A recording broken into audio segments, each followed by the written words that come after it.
आजकल राष्ट्रीय स्तर के ऊपर जो नेशनल हेराल्ड के नाम से अखबार छपता था, उस अखबार के विषय में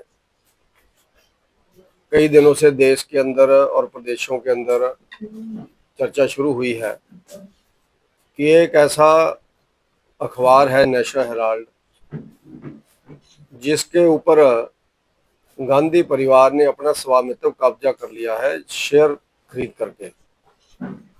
उस अखबार के कारण, उस अखबार को अपने कब्जे में लेने के कारण जो कांग्रेस पार्टी की पूर्व राष्ट्रीय अध्यक्षा श्रीमती सोनिया गांधी जी और उनके एमपी और जो हमारे देश के अंदर विपक्ष के नेता हैं राहुल गांधी जी, उनके ऊपर एफआईआर लॉन्च हुई है, केस रजिस्टर्ड हुआ है। उसको लेकर के कांग्रेस के लोग जगह जगह प्रदर्शन कर रहे हैं। इन कांग्रेस के नेताओं से हम लोग जानना चाहते हैं कि क्या इस देश का कानून, इस देश का संविधान, इस देश की जो भी देश के अंदर कानून एवं व्यवस्था को लागू करने के लिए, बनाए रखने के लिए धाराएं लगी हैं, क्या गांधी परिवार उससे बाहर है? क्या कोई भी केस उनके ऊपर बनाया नहीं जा सकता?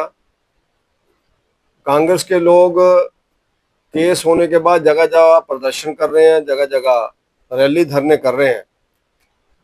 तो उससे ऐसा साबित होता है कि जो अपने नेताओं को कानून से ऊपर मानते हैं, जो संविधान की प्रतियां हाथ में लेकर के जगह जगह घूमते हैं। जब संविधान की व्यवस्था के अनुसार चाहे सीबीआई, चाहे ईडी जो स्थापित किए गए हैं, जब वो कोई कार्रवाई इनके विरोध में या अन्य विपक्षी नेताओं के विरोध में करते हैं तो ये उसके विरोध में बोलना शुरू कर देते हैं। इसका मतलब है कि जिस संविधान की प्रतिलिपियां जो लहराते घूमते हैं, उस संविधान को सिर्फ जो लोगों को बरगलाने के लिए उपयोग करते हैं। जब वही संविधान इनके ऊपर लागू होता है, जब उसके अंतर्गत चुनी गई संस्थाएं, ईडी, सीबीआई जैसी जो निष्पक्ष संस्थाएं हैं, जब वो कोई इनके परिवारों के ऊपर, इन नेताओं के ऊपर कार्रवाई करते हैं तो ये उसके विरोध में बोलना शुरू करते हैं। तो उससे ध्यान में आता है कि कितना विश्वास है इनका संवैधानिक व्यवस्था के ऊपर। और उस अखबार को जिस तरह से एडवर्टीजमेंट दिया गया हिमाचल प्रदेश सरकार के माध्यम से, तो उससे एक प्रश्न जो उठता है, जो हमारे राष्ट्रीय अध्यक्ष जगत प्रकाश नड्डा जी ने भी कल जिसके ऊपर विषय उजागर किया कि उस एक परिवार की अखबार को लाखों रुपया आपने एडवर्टीजमेंट का दे दिया, जिसकी एक भी प्रतिलिपि हिमाचल प्रदेश में नहीं आती है। हमने तो वो नेशनल हेराल्ड कहीं देखा ही नहीं है, और जो उसके समर्थन में प्रेस कॉन्फ्रेंस कर रहे हैं, मुझे लगता है उन्होंने भी नहीं देखा है कि अंग्रेजी में छपता है कि हिंदी में छपता है। तो उनके समर्थन में वो प्रेस कॉन्फ्रेंस कर रहे हैं कांग्रेस के बड़े नेता, स्थानीय नेता, अलग अलग जगहों के ऊपर।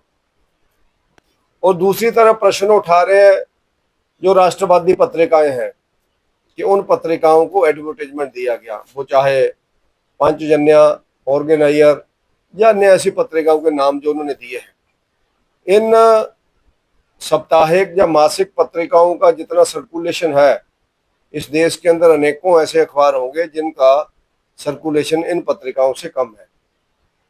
अलग अलग प्रदेश में, अलग अलग गांव में ये लोगों ने अपने घर तक पहुंचने के लिए पत्रिकाएं लगाई हुई है।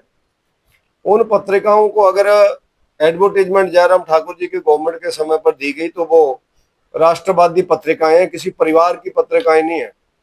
जैसे नेशनल हेराल्ड गांधी परिवार की अखबार है, उसी तरह से ये जो बड़ी पत्रिकाएं हैं, ये पत्रिकाएं इस देश के अंदर राष्ट्रवादी विचारों को आगे लेकर के जाने के लिए चलाई हुई, राष्ट्रवादी लोगों के द्वारा चलाई जा रही पत्रिकाएं हैं। इन दोनों का इकट्ठा कंपैरिजन नहीं किया जा सकता। तो उसके नाते भारतीय जनता पार्टी ये मान करके चलती है कि कोई भी व्यक्ति इस देश के अंदर कानून से ऊपर नहीं है, और जिसने भी गलत किया है उसके ऊपर कार्रवाई होनी चाहिए, वो चाहे इस देश का बड़े से बड़ा कोई भी व्यक्ति हो।